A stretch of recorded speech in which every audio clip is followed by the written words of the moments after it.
नमस्कार, मैं कैलाश शर्मा एक बार फिर उपस्थित हूं आपके सामने संस्कृत का एक महत्वपूर्ण विषय अव्यय लेकर। तो आइए शुरुआत करते हैं। सबसे पहले हम चर्चा करते हैं शब्द के विषय में। शब्द दो प्रकार के होते हैं, विकारी और अविकारी। विकारी यानी वे शब्द जिनमें लिंग वचन आदि के आधार पर परिवर्तन होता है, यानी जिनका रूप बदलता है। जैसे बालकः तो इसका स्त्रीलिंग बन जाएगा बालिका, पठति तो इसका बहुवचन बन जाएगा पठन्ति।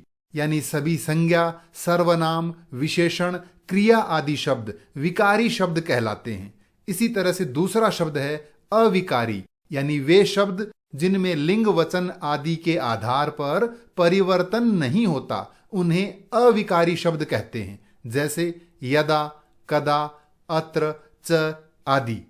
तो ये जो अविकारी शब्द हैं, इन्हीं को अव्यय कहते हैं। आइए थोड़ा और विस्तार से समझते हैं। अव्यय का अर्थ क्या है? अव्यय अ प्लस व्यय यानी अव्यय, अर्थात जो खर्च न होता हो। व्यय का अर्थ होता है खर्च होना। यहाँ खर्च होने का अर्थ है जिसका रूप न बदलता हो, यानी हर स्थिति में एक समान रहने वाला शब्द अव्यय कहलाता है। जैसे यथा, तथा, एव, ही आदि।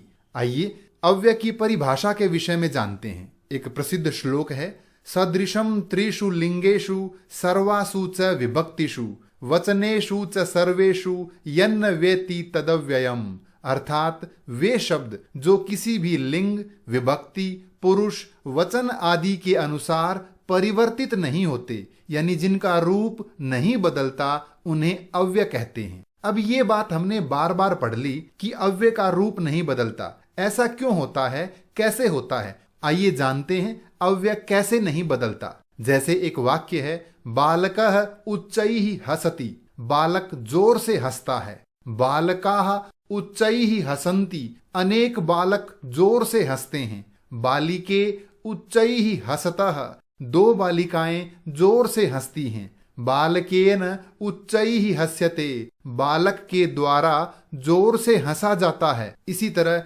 बालिकाः उच्चैः अहसन। अनेक बालिकाएं जोर से हंसी। इनमें ये जो शब्द हैं, इसमें बालकः एक वचन, इसका बहुवचन बना बालकाः।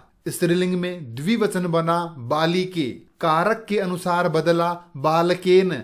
स्त्रीलिंग में बहुवचन बना बालिकाः। इसी तरह से जो क्रिया शब्द हैं, उसमें हसति एक वचन, हसन्ति बहुवचन, हसतः द्विवचन, हस्यते ये भाववाच्य, अहसन भूतकाल। यानी ये जो कर्ता शब्द हैं ये और क्रिया शब्द हैं ये दोनों हर वाक्य में बदले हैं। लेकिन ये जो शब्द है उच्चैः, ये हर वाक्य में एक समान रहा है। तो हम यहाँ इन्हीं शब्दों के विषय में चर्चा कर रहे हैं। ऐसे शब्दों को ही अव्यय कहते हैं जो किसी भी लिंग, वचन, कारक या काल के आधार पर नहीं बदलते, उन्हें अव्यय कहते हैं। तो इन सभी वाक्यों में उच्चैः शब्द अव्यय है।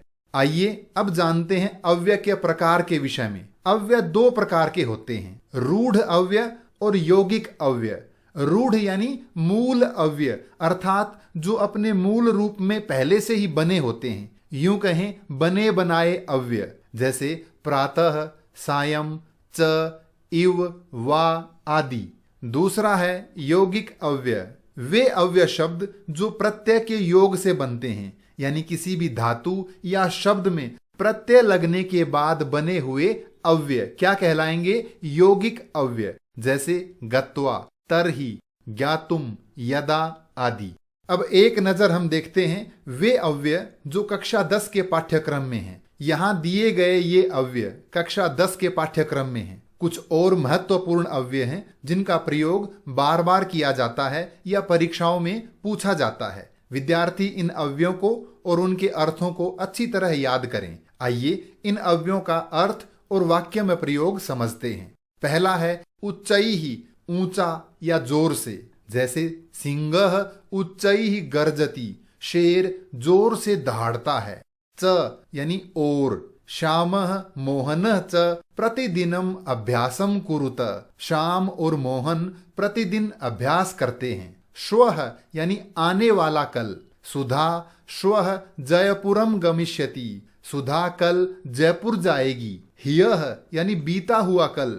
मम भ्राता ह्यः मुंबई नगरात आगतः, मेरा भाई कल मुंबई से आया है। अद्य यानी आज। अद्य अहम विद्यालयम न गमिष्यामि, आज मैं विद्यालय नहीं जाऊंगा। अत्र यहाँ। एषः क्रीडा क्षेत्रः, यह खेल का मैदान है। अत्र खनन कार्यम मा कुरु, यहाँ खोदने का काम, खुदाई का काम मत कीजिए। तत्र वहाँ। तत्र एका रमणीया वाटिका अस्ति, वहाँ एक सुंदर वाटिका है। यत्र जहाँ। यत्र नार्यस्तु पूज्यन्ते रमन्ते तत्र देवता, जहाँ नारियों का सम्मान किया जाता है वहाँ देवता निवास करते हैं। कुत्र कहाँ। त्वम कुत्र गच्छसि, तुम कहाँ जा रहे हो। इसी तरह से यदा यानी जब। यदा यदा ही धर्मस्य ग्लानिः भवति, जब जब धर्म की हानि होती है। तदा यानी तब। तदा अहम आत्मानं सृजामि, उस समय मैं स्वयं का सृजन करता हूँ। कदा कब। मोहनः कदा आगमिष्यति, मोहन कब आएंगे। सहसा अचानक। वानरः सहसा कूर्दित्वा वृक्षम आरूढ़ः, बंदर अचानक कूदकर पेड़ पर चढ़ गया। वृथा यानी व्यर्थ। केचित मेघाः वृथा एव गर्जन्ति, कुछ बादल व्यर्थ में गरजते हैं। अगला है शनैः यानी धीरे। कच्छपः शनैः शनैः चलति, कछुआ धीरे धीरे चलता है। अपि भी। गजः अपि शनैः शनैः चलति, हाथी भी धीरे धीरे चलता है। कुतः कहाँ से। अमित्रस्य कुतः सुखम, यानी जिसका कोई मित्र नहीं होता उसे सुख कहाँ। अगला है इतस्ततः, इधर उधर। काकः इतस्ततः भ्रमति, कौवा इधर उधर घूम रहा है। आगे बढ़ते हैं। यदि यानी यदि। यदि वर्षा भविष्यति तर्हि अहम न गमिष्यामि, अगर बारिश आएगी तो मैं नहीं जाऊंगा। तरहि तो। यदि त्वम गास्यसि तर्हि अहम नृत्यम करिष्यामि, यदि तुम गाओगे तो मैं नृत्य करूंगा। ध्यान रहे यदि और तरहि का प्रयोग प्रायः साथ साथ होता है। अगला है यावत यानी जितना। यावत जीवेत सुखम जीवेत, जब तक जीवो सुख से जीवो। अगला है तावत यानी उतना। यावत जलम अस्ति तावत जीवनम अस्ति, जब तक जल है तब तक जीवन है। इसी तरह से इदानीम अब या इस समय। इदानीम अशोकः पठति, अब अशोक पढ़ रहा है या इस समय अशोक पढ़ रहा है। अगला है अधुना, अर्थ वही है अब या इस समय। त्वम अधुना कुत्र गच्छसि, तुम इस समय कहाँ जा रहे हो। संप्रति यानी अब या इस समय। संप्रति सर्वे बालकाः क्रीडन्ति, इस समय सभी बालक खेल रहे हैं। सांप्रतम अब इस समय। सांप्रतम भ्रमणम न युक्तम, इस समय घूमना सही नहीं है। ध्यान रहे इदानीम, अधुना, संप्रति, सांप्रतम, इन सभी का एक ही अर्थ है। अगला अव्यय है एव यानी ही। चंदन दास एष एव ते निश्चयः, हे चंदन दास क्या यही तुम्हारा निश्चय है। अब देखते हैं यौगिक अव्यय कैसे बनते हैं। यौगिक अव्ययों का निर्माण प्रत्यय के योग से होता है। जैसे क्त्वा प्रत्यय से बनने वाले यौगिक अव्यय, जैसे पठित्वा, ज्ञात्वा, गत्वा, श्रुत्वा आदि। इसी तरह से तुमुन प्रत्यय से बनने वाले अव्यय पठितुम, ज्ञातुम, गंतुम, खादितुम आदि। इसी तरह से ल्यप यानी प्रविश्य, प्राप्य, प्रक्षिप्य, विज्ञाय। अगला है दा प्रत्यय यानी सदा, कदा, यदा, सर्वदा आदि। इससे आगे है थाल प्रत्यय, इसमें था शेष रहता है, जैसे सर्वथा, यथा, तथा आदि। अगला है तसिल, इसमें तह शेष रहता है, जैसे अतः, कुतः, इतः आदि। अगला है त्रल, इसमें त्र शेष रहता है, अत्र, तत्र, यत्र, कुत्र, सर्वत्र आदि। इन प्रत्ययों से बने शब्द भी अव्यय कहलाते हैं। इन्हीं को यौगिक अव्यय कहते हैं। आइए इनके कुछ उदाहरण देखते हैं। इक्त्वा प्रत्यय से बने अव्यय जैसे सिंहम दृष्ट्वा सह दूरम पलायितः, शेर को देखकर वह दूर भाग गया। इसी तरह से तुमुन प्रत्यय से अहम अपि जलम पातुम इच्छामि, मैं भी जल पीना चाहता हूं। ल्यप प्रत्यय कक्षाम प्रविश्य छात्रः श्लोकम गायति, कक्षा में प्रवेश करके छात्र श्लोक गाता है। दा प्रत्यय से बना अव्यय रमेशः सदा सत्यम वदति, रमेश हमेशा सत्य बोलता है। थाल प्रत्यय से बना अव्यय रोहितः यथा वदति तथा करोति, रोहित जैसा बोलता है वैसा ही करता है। इसी तरह से तसिल प्रत्यय मोहनस्य गृहम इतः बहु दूरम अस्ति, मोहन का घर यहां से बहुत दूर है। अगला है त्रल प्रत्यय से बना अव्यय यत्र सुधायाः गृहम अस्ति तत्र एकः विशालः वट वृक्षः अस्ति, जहां सुधा का घर है वहां एक विशाल वट वृक्ष है। तो इन वाक्यों में ये जो रेखांकित शब्द हैं ये सब अव्यय हैं जो प्रत्ययों के योग से बने हैं। अब हम चर्चा करते हैं कि प्रश्न पत्र में यानी क्वेश्चन पेपर में इनके प्रश्न कैसे आते हैं। जैसे